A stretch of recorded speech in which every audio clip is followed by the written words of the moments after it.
For real, iba alaga ng Indiano. I have one, no to Pinoy na me.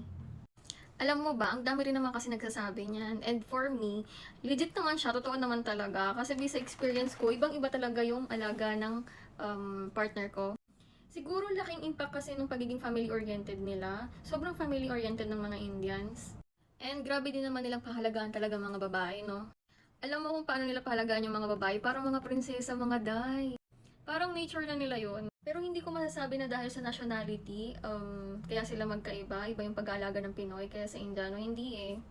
Kasi kahit ano pang nationality mo, kahit saan ka pa nang galing, nasa tao naman yan. Nasa tao yan kung aalagahan ka or hindi. Nasa tao din yan kung mag-cheat sa'yo or hindi. Kung maghahanap ng kabit, kung maghahanap ng, alam mo yon, pagtritripan ka lang, ganyan.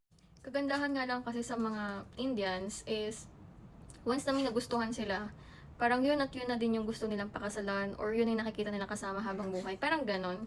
Especially if inaipakilala ka na nila sa magulang nila or sa family nila, sobrang laking impact nun, sobrang laking bagay nun. Meaning, sobrang seryoso nila sa inyo. Kasi alam ko somehow, may mga naloloko din kasi ng Indians, o di ba hindi lang mga Pinoy. Like may mga nakausap ako from Dubai or UAE na parang may mga naging partner ng Indians, ganyan. Pero ending, pag uwi ng India, wala, yun pala may mga asawa, ganyan-ganyan. So yun, parang vice versa nga lang din. Nasa lalaki na lang talaga yan mga day, lalo na kung seryoso.